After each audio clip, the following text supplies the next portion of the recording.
Kita berdoa. Bapa kami dalam Tuhan Yesus Kristus, terpuji, termulialah Engkau Bapa di pagi hari yang indah ini. Kami persiapkan materi khotbah yang akan disampaikan di tengah-tengah gerejamu pada hari Minggu 19 April 2026 yang akan datang.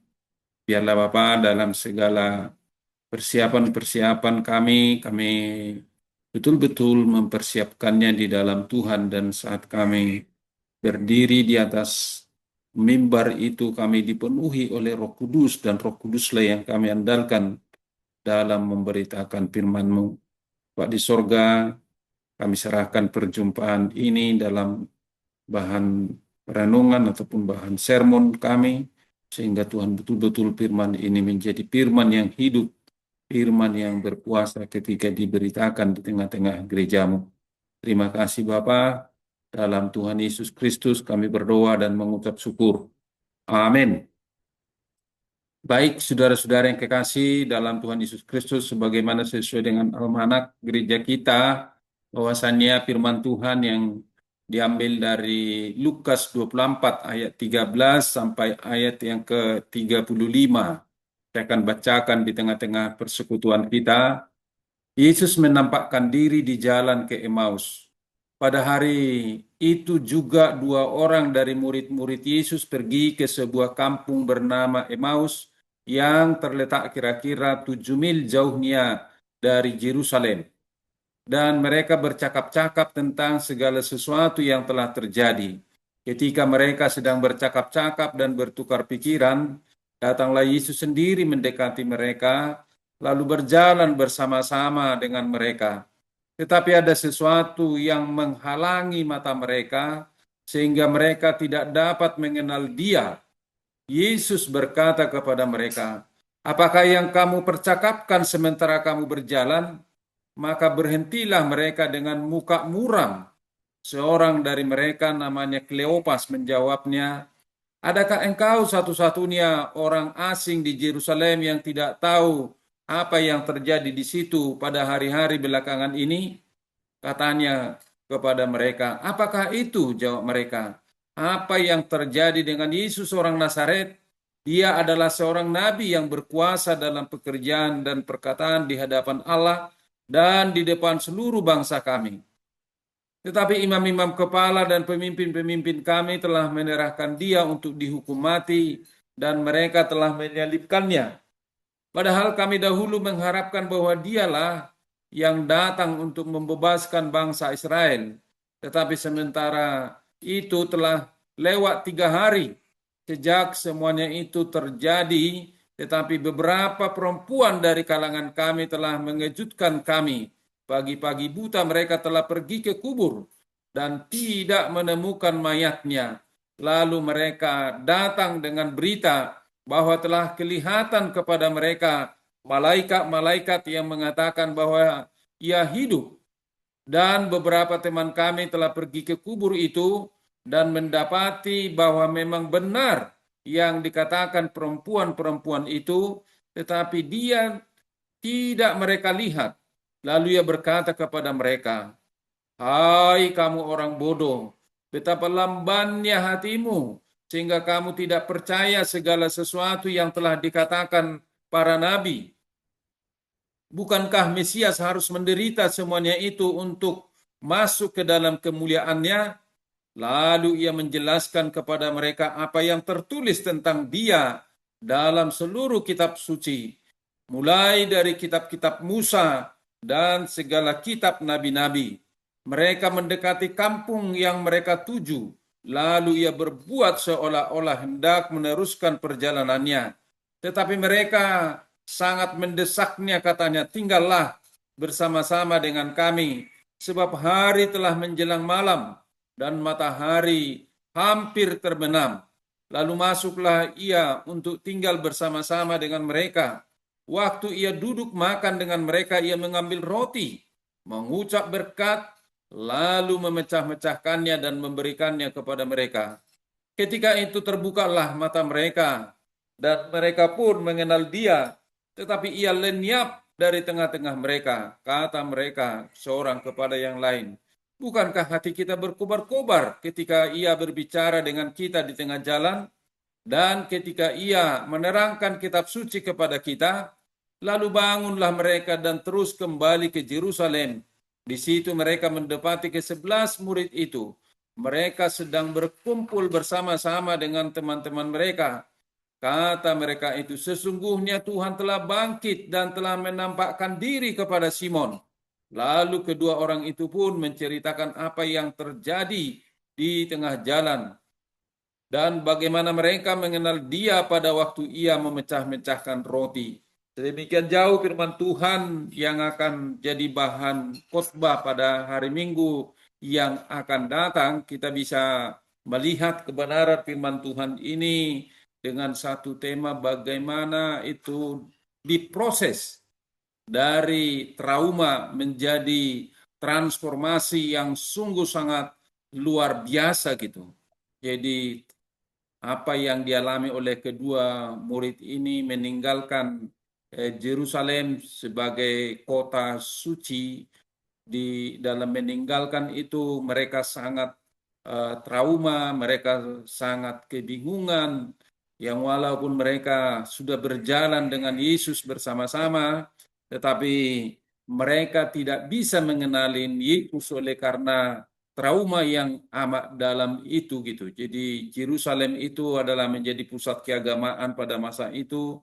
Mereka tinggalkan pergi ke Emmaus, satu desa saudara-saudari, untuk menyingkir gitu dampak daripada trauma yang mereka alami. Kita mau rindu lewat pendalaman kebenaran firman Tuhan ini, bagaimana kita sebetulnya sebagaimana para murid ini bisa mengalami pemulihan yang sangat luar biasa begitu. Jadi kita judulnya saya membuat judulnya dari trauma menuju transformasi. Jadi ada pembaharuan dalam pikiran mereka. Neurologi artinya saraf-saraf mereka itu dihubungkan dengan Tuhan gitu di jalan Emmaus. Lalu lewat perjumpaan itu terjadi sesuatu perubahan yang sangat luar biasa begitu.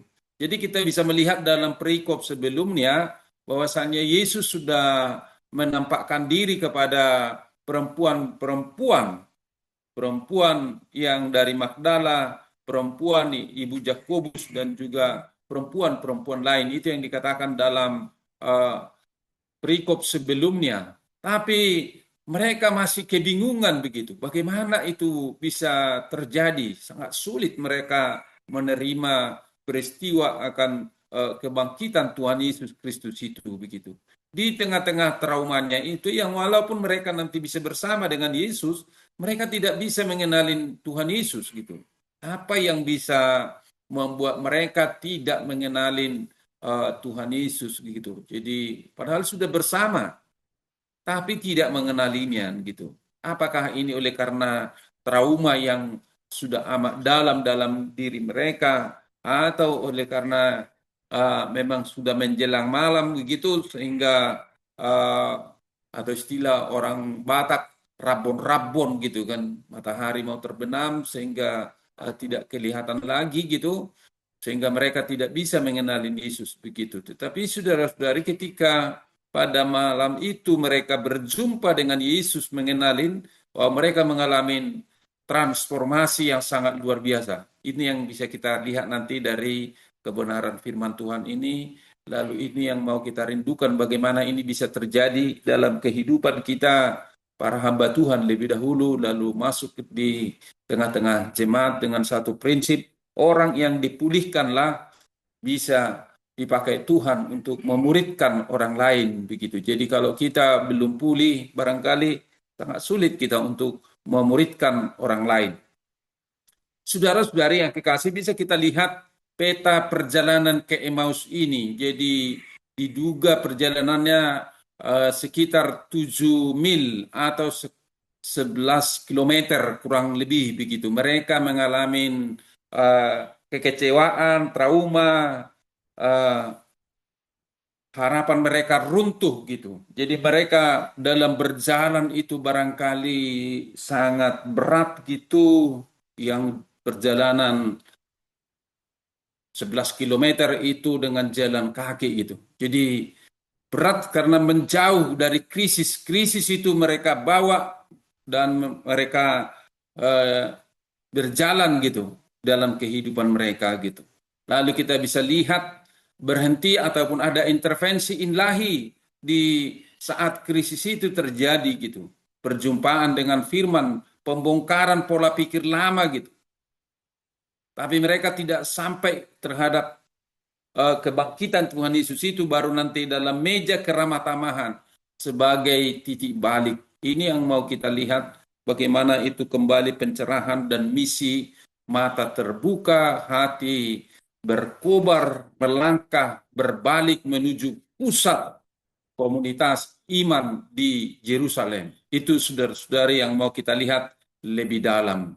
Kita bisa melihat apa yang menjadi akar keputusasaan ataupun apa yang bisa membuat mereka bisa trauma saudara-saudari pada masa itu begitu.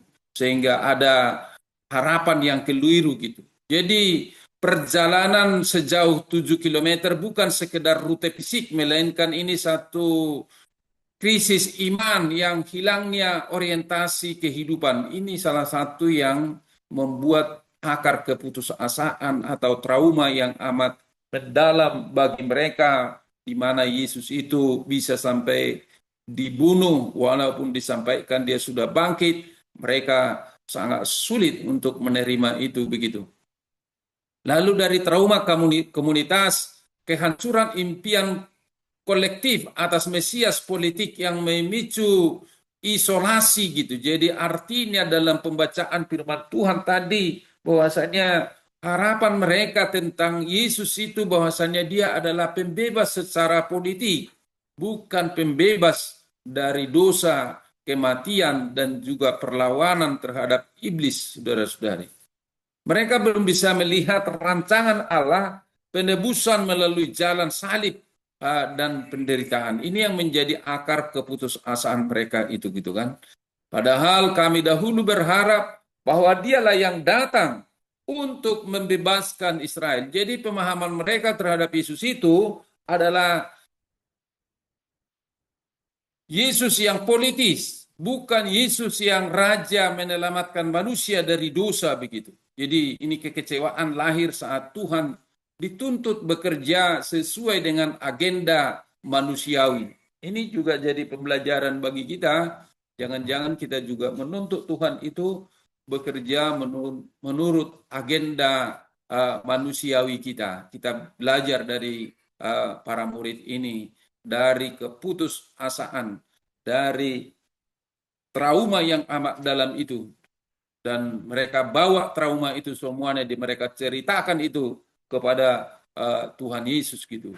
Padahal dahulu kami berharap bahwa dialah yang datang untuk membebaskan Israel. Ini yang jadi pengharapan duniawi, saudara-saudari.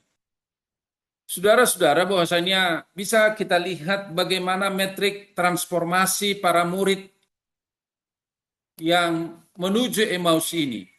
Jadi mereka mengalami trauma gitu, lari menjauh, isolasi secara fisik 7 mil atau kalau dihitung itu sekitar kurang lebih 11 kilometer, saudara-saudari. Tapi kita bisa nanti melihat mereka kembali segera setelah bertemu dengan Tuhan Yesus ke pusat komunitas iman itu, yaitu ke Yerusalem begitu. Lalu mereka menjauh dari Yerusalem, mereka muram dan lamban hatinya itu karena trauma itu.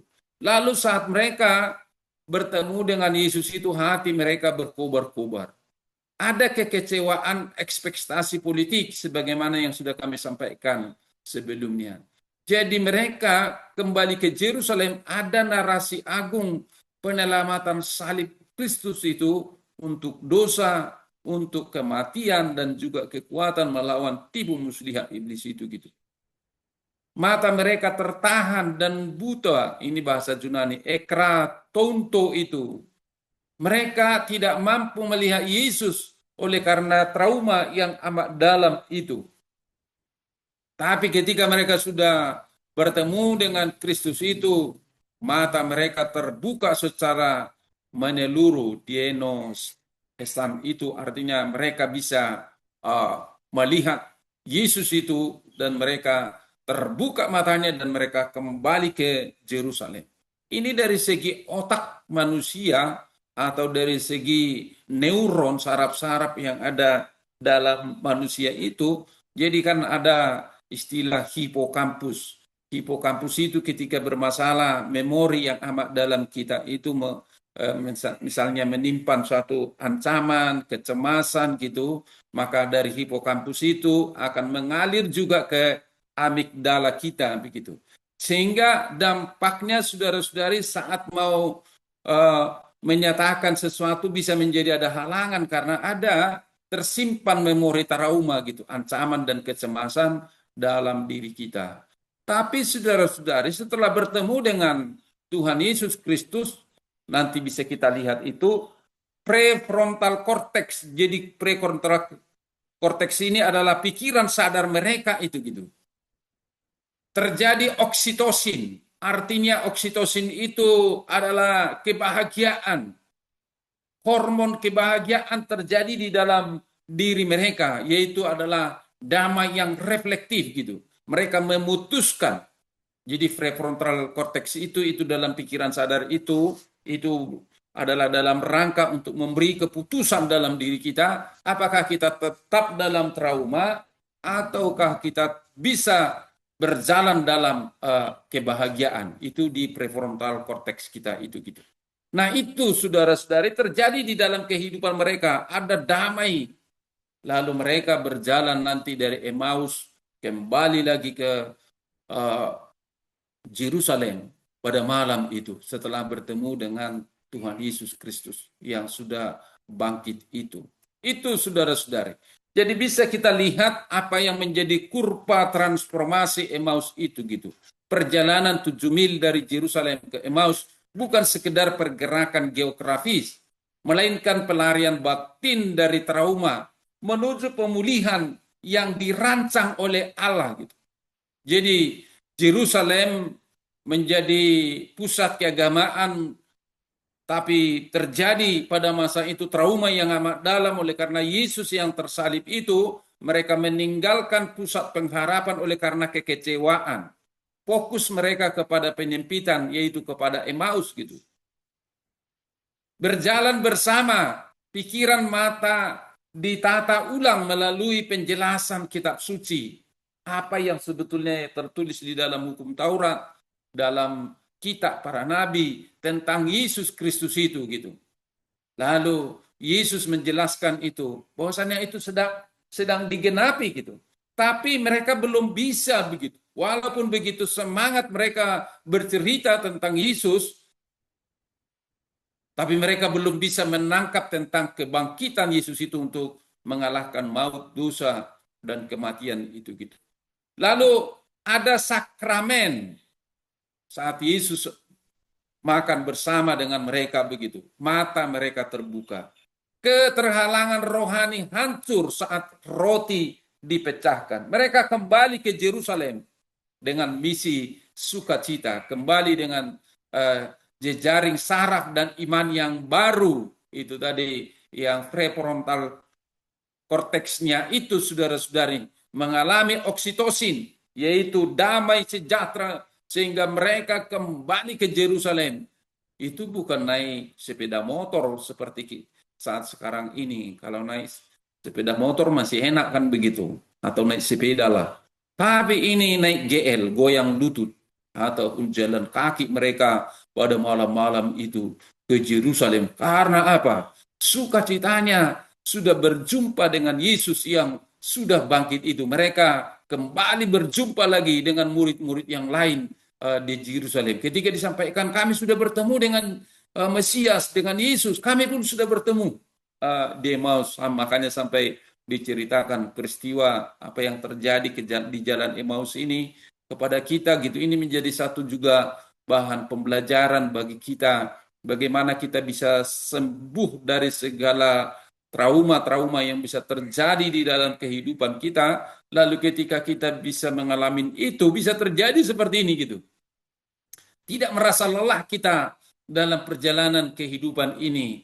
Karena kenapa? Kita sudah berjumpa dengan Yesus yang sudah tersalib dan sudah bangkit mengalahkan maut, dosa, dan kematian itu. Tetapi ketika masih trauma itu ada di dalam diri kita, trauma itu banyak hal yang bisa mengakibatkan kita trauma, kekecewaan, ataupun mengalami kekecewaan dalam kehidupan ini. Nah, itu bisa menjadi penghalang bagi kita untuk berjumpa dengan Yesus yang sudah bangkit itu begitu. Jadi ada anatomi pelarian itu akibat kebutaan, akibat trauma gitu. Jadi ketika saudara-saudari kembali anak dalam mereka itu merasa terancam gitu. Ketika kenyataan pahit itu menghancurkan harapan, manusia cenderung melarikan diri secara fisik dan juga secara batin gitu. Jadi ada ini ekratonto tadi gitu. Mereka menjauh, mata para murid ditahan atau dikendalikan oleh kesedihan. Kebutaan ini bukan pada mata jasmani, melainkan hati yang tertutup oleh trauma dan kepahitan, membuat mereka gagal mengenali sang penggenap janji yang berjalan di sebelah mereka gitu. Jadi kalau kita lihat ini dari neuroteologis, ada di sini ketika tersimpan di hipokampus mereka yang bisa mengalami sampai ke amigdala mereka. Amigdala itu di mana dari situ bisa terpancar rasa kasih sayang, rasa untuk menunjukkan empati yang amat dalam kepada mereka. Tapi ketika tersimpan trauma, saudara-saudari, bukan kasih sayang, bukan empati yang nampak gitu. Tapi adalah kondisi stres, kondisi krisis, atau duka mengaktifkan amigdala menjadi pusat rasa takut pada otak. Perhatian menempit hanya pada ancaman dan kekecewaan.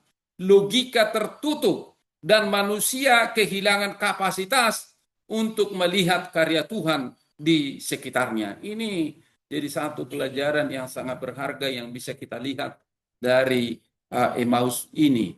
Ini harus kita sadar, saudara-saudari, bahwasanya ketika rasa takut, kekecewaan itu, kepahitan, kegeraman, kemarahan ada dalam diri kita, kita akan sulit melihat kuasa Yesus yang bangkit itu. Saudara-saudari, apa yang menjadi akar kekecewaan mereka? Mengapa para murid begitu hancur? Karena pengharapan mereka dibangun di atas pondasi asumsi manusiawi, bukan rencana ilahi. Yesus menegur kekeliruan paradigma pola pikir mereka itu tentang Yesus. Jadi kita bisa lihat dalam metrik ini, bahwasanya para murid itu berfokus pada pembahasan politik nasional dan kemenangan instan. Nah ini, kenapa mereka berpikir politis pada masa itu? Oleh karena mereka dijajah oleh bangsa Romawi sudah cukup lama gitu. Dan mereka mau melihat pembebasan mereka secara politis begitu. Padahal sebetulnya keharusan ilahi, penderitaan bukan kekecewaan sejarah, melainkan desain ilahi yang presisi sejak zaman para nabi gitu. Sebagaimana yang sudah dijelaskan Tuhan Yesus, mulai dari hukum Taurat, kitab para nabi, dan digenapi itu di dalam Tuhan Yesus Kristus gitu. Ini yang harus juga bagaimana kita bisa melihat ini harapan duniawi dan keharusan ilahi bisa terjadi di dalam kehidupan kita. Mengharapkan Tuhan bekerja sesuai dengan agenda duniawi kita gitu. Apakah jabatan kita, apakah kekuasaan kita, apakah solusi cepat ketika ada permasalahan terjadi di dalam kehidupan kita. Ini harapan manusiawi kita gitu. Tapi ketika kita di dalam keharusan ilahi, kita harus mampu melihat kemuliaan tidak dapat dicapai tanpa melewati jalan salib. Ini bagaimana ini metrik ini menjadi suatu perubahan dalam kehidupan kita gitu. Dalam harapan manusiawi berujung pada keputusasaan mutlak ketika dihadapkan pada realitas penderitaan.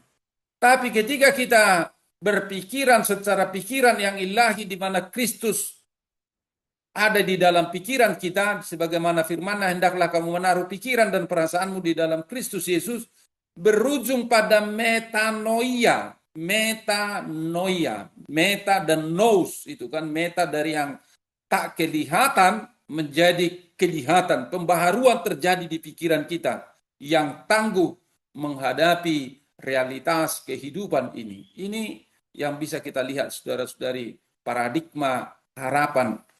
Ketika kita terjadi ada kekecewaan dalam kehidupan kita, saudara-saudari, mari kita menata ulang narasi yang kacau gitu dari lingkaran kebingungan. Kita bisa melihat tadi terjadi di situ interupsi akan kebenaran firman Tuhan. Lingkaran kebingungan di jalan para murid terjebak dalam homileo. Homileo itu artinya ada dialog yang intens. Dan sijeteo artinya mereka berbantah-bantahan dengan keras gitu. Padahal Yesus sudah, penafsir yang ilahi itu sudah bersama dengan mereka gitu. Upaya mengolah trauma secara logis hanya berputar pada luka, berputar pada rasa salah, berputar pada kegagalan yang sama gitu. Di tengah jalan itu mereka hanya berdebat, melakukan homileo. Ini. Tapi Yesus memutus lingkaran ini dengan interupsi firman Tuhan melalui diarmeneusen, artinya menafsirkan, menerangkan secara tuntas. Ia tidak sekedar memberi fakta baru, tetapi merajut seluruh kepingan narasi dari Musa hingga para nabi menjadi satu benang merah keselamatan dalam Tuhan Yesus Kristus itu gitu. Tapi mereka masih sulit menerima itu. Oleh karena kenapa? Trauma itu amat dalam diri mereka. Penjelasan kitab suci ini mau meluruskan pikiran yang kusut supaya bisa menjadi terarah dan jelas dalam kehidupan kita sebagai anak-anak Tuhan. Ambang pintu keramatamahan membuka pikiran mereka, membuka pewahyuan, ada pencerahan saat Yesus hendak berlalu. Kita lihat tadi di dalam pembacaan firman Tuhan itu gitu. Jadi itu menjadi satu kehormatan bagi mereka. Tamu adalah berkat begitu. Saat Yesus yang sudah bersama-sama dengan mereka, kita bisa lihat tadi di dalam pembacaan itu, hendak mau meninggalkan mereka gitu, saudara-saudari. Dan mereka mendesak bahwasannya supaya mereka tinggallah bersama-sama dengan kami, sebab hari telah menjelang malam, katanya dalam ayat 29 itu. Dan matahari hampir terbenam gitu. Lalu ia tinggal bersama-sama dengan mereka. Jadi di sini mereka mendesak gitu. Nilai keramatamahan, piloh Kenya, ini bukan sekedar tata krama, melainkan kunci pembuka wahyu. Jadi tamu adalah berkat begitu.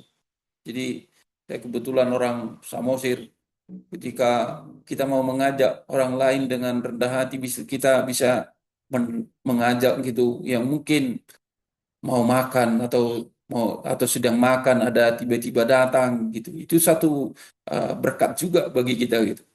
Kita menggadong, ayo makan ubi gitu.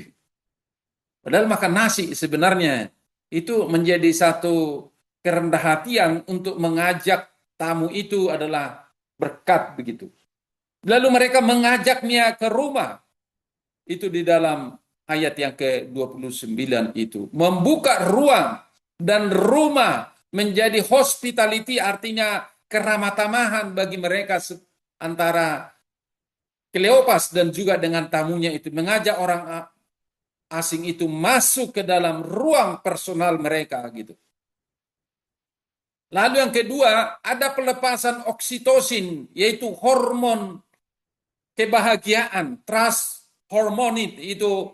Otak merespon ikatan relasional ini dengan memproduksi hormon kepercayaan dan kedamaian. Terbangunlah trust gitu di antara tamu itu dan juga dengan tuan rumah itu dan seisi rumah itu saat mereka menjamu tamu orang asing itu. Dan kita bisa melihat juga ada di situ meredakan amigdala, yaitu rasa aman, meredam respon yang cemas, takut pada otak gitu, melepaskan fokus dari trauma itu gitu. Nah itu saudara-saudara. Lalu setelah itu terjadi mengaktifkan pikiran sadar mereka, itu korteks prefrontal mereka itu. Otak kini siap untuk empati, otak kini siap untuk berefleksi mendalam dan penerimaan wawasan spiritualitas yang baru. Jadi saya mau saudara-saudari dalam firman Tuhan ini adalah pekerjaan Tuhan itu bagaimana bekerja dalam trauma kita memproses gitu.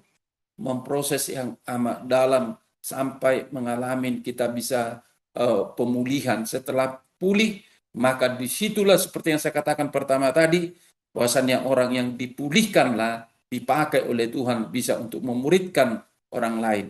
Sikap terbuka pada sesama adalah jalan biologis bagi mujizat kasih dan pewahyuan Allah lewat perjamuan kasih itu gitu. Jadi ayat 30 dikatakan, waktu ia duduk makan dengan mereka, ia mengambil roti, mengucap syukur, lalu memecah-mecahkannya dan memberikannya kepada mereka. Ini bisa seperti perjamuan kudus ini, sakramen seperti yang kami katakan tadi. Memang saya pernah gereja di Jawa, GKJ gitu, gereja Kristen Jawa, mereka melakukan perjamuan kudus itu setiap minggu pertama begitu ramai, apa sampai di teras gereja semua berisi gitu.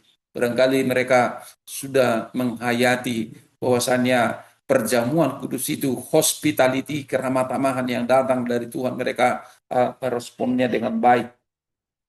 Itu menjadi satu pemulihan bagi mereka. Jadi ada baiknya juga di gereja perjamuan kudus itu untuk mengingatkan kita akan tubuh dan darah Kristus itu dilakukan ya sebanyak mungkin. Jadi kita mungkin hanya merasakan hanya Desember dan Paskah, ya bisa ditambah lagi gitu.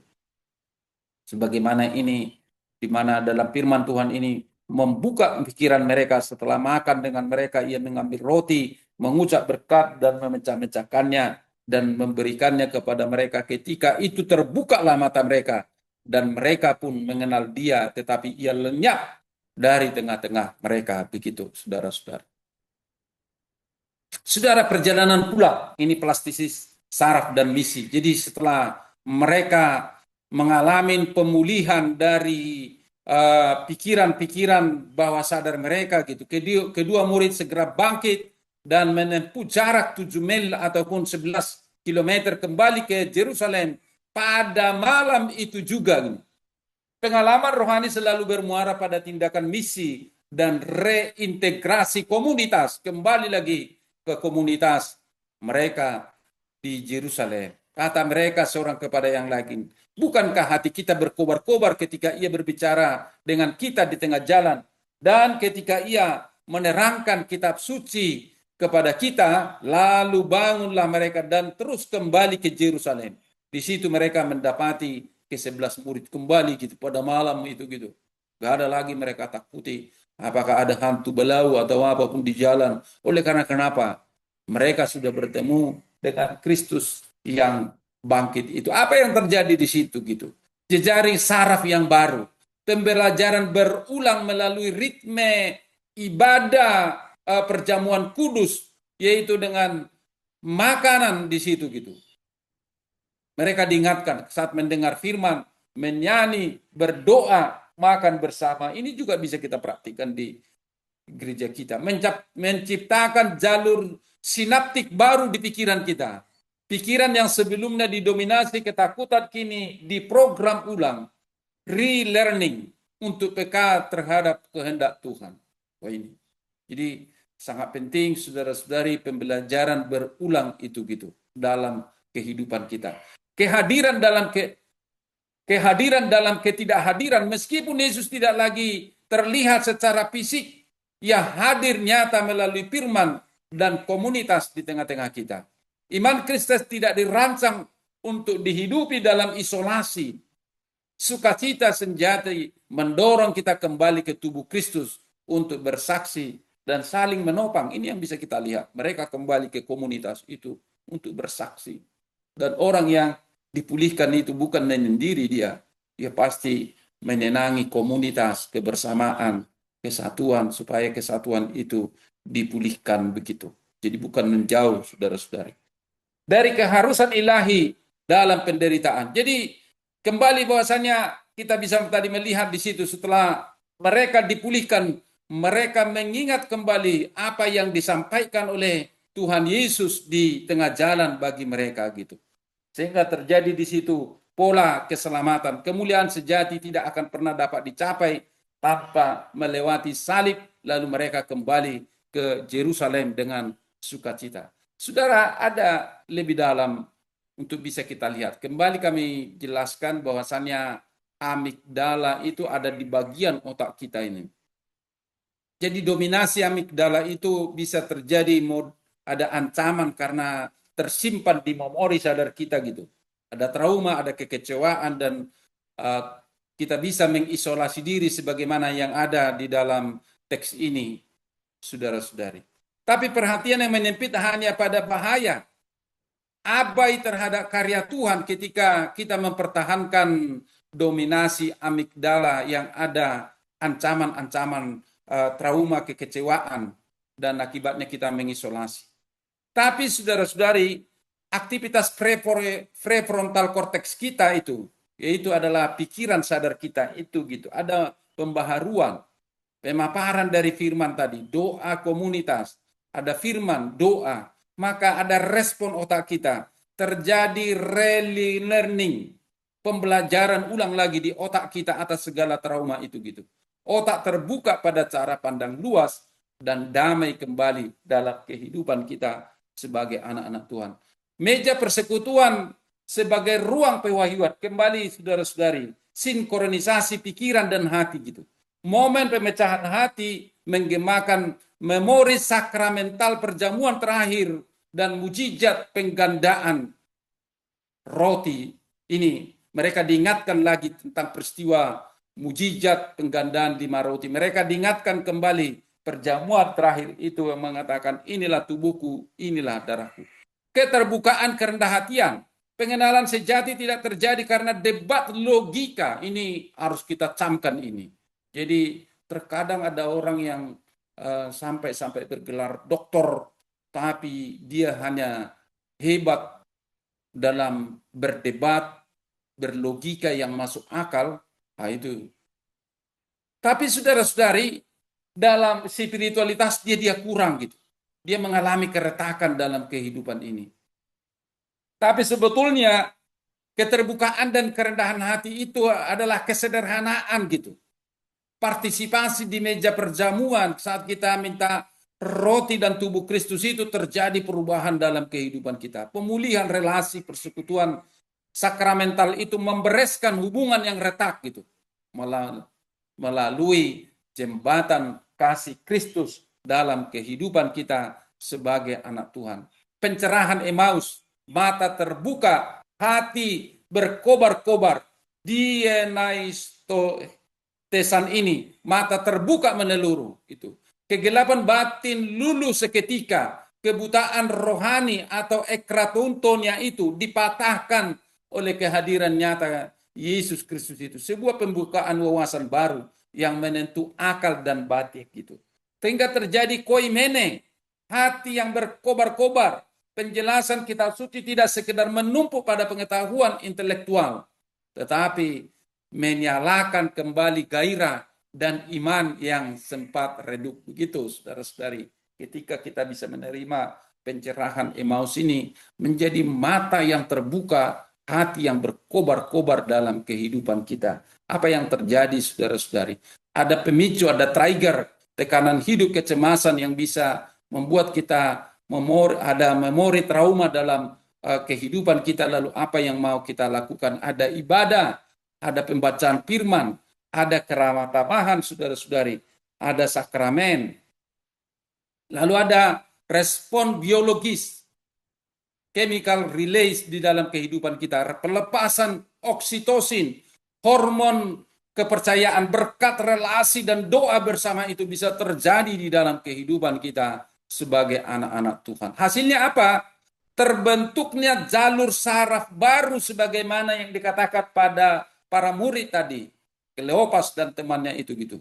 Neural pathways. Jadi ada jalan baru gitu. Pengalaman kedamaian dikunci menjadi memori yang permanen. Berangkat pada malam hari itu. Sampai ketika mereka mengalami pemulihan dalam otak mereka itu gitu. Jadi ini saudara-saudari neurologi yang bisa kita lihat bagaimana Yesus membentuk jalur saraf baru di dalam kehidupan kita setelah kita sembuh dari segala trauma-trauma dalam kehidupan kita sebagai anak Tuhan. Mari kita lihat kembali pemecahan roti tadi. Dia mengambil roti, mengucap syukur, lalu memecah-mecahkannya. Baru disitulah melalui tindakan sederhana ini, mata yang sebelumnya ditahan, kini menjadi terbuka secara menyeluruh. Ini jadi satu pembelajaran bagi kita. Lalu mereka melangkah ke Yerusalem. Ada habitus Emmaus, kerangka kerja jemaat saudara-saudari yang bisa kita kembangkan dari firman Tuhan ini menjadi kuadran transformasi harian kita. Yang pertama saudara-saudari, kita mari rutin membaca firman Tuhan. Kalau kita pun baca perjanjian lama, tapi kita bisa melihat benang merahnya sampai kepada Yesus Kristus begitu. Lalu yang kedua saudara-saudari, mengundang orang asing ataupun keramat tamahan, ataukah itu tetangga kita gitu, untuk saling mendengar dan bercerita sebagaimana firman Tuhan ini. Itu juga sesuatu yang sangat penting harus kita jaga dalam kehidupan kita di tengah-tengah masyarakat kita, yaitu keramat tamahan. Ketika kita sudah pulih, apalagi tidak ada lagi luka-luka dalam kehidupan kita, tidak enggak suka lagi gitu membalas luka dengan luka ataupun trauma dengan trauma. Tapi kita mau dipakai Tuhan untuk memulihkan trauma-trauma orang lain. Terjadi itu oleh karena menghayati perjamuan kudus sebagai momen nyata perjumpaan ilahi di tengah umat. Jadi ada aktif bersaksi di komunitas sel. Kita mengembangkan kelompok sel gitu. Tuhan membuka kitab suci bagi saya minggu ini lewat. Jadi terbuka pikiran kita sebagaimana murid ini. Bahwasanya kebenaran firman Tuhan itu sesuatu yang sangat penting bagi kita. Terakhir, kembali ke Yerusalem, ke komunitasnya para murid itu. Ada perubahan radikal. Perjumpaan dengan Kristus menuntut kita berbalik dari isolasi dan pengasingan diri kita gitu. Menjadi misi bersama iman Kristen, tidak didesain untuk dihidupi sendirian. Tapi kita membawa terang kembali ke jantung gereja saat kita mengalami pemulihan. Transformasi komunitas, tinggalkan beban trauma masa lalu, kembalilah untuk memperkuat tubuh Kristus di tengah-tengah dunia. Biarlah saudara-saudari melalui kebenaran firman Tuhan pada saat ini, trauma yang bisa terjadi, kecemasan, kebingungan itu, kita bisa bawa semua kepada Tuhan Yesus Kristus. Ada nyanyian dalam bahasa-bahasa, nasi nadirohaki dibuat Tuhan Yesus. Atong hamuna dongaki hatok marotu Yesus. Betapa sukacitanya kita ketika kita mengalami pemulihan transformasi. Dari trauma mengalami transformasi. Ketika itu terjadi di dalam kehidupan kita, kita pasti menjadi murid-murid Kristus yang bersaksi di tengah-tengah dunia ini. Amin. Kita berdoa. Bapa kami dalam Tuhan Yesus Kristus, hamba-Mu sudah selesai menyampaikan materi yang sudah hamba persiapkan dalam beberapa hari ini.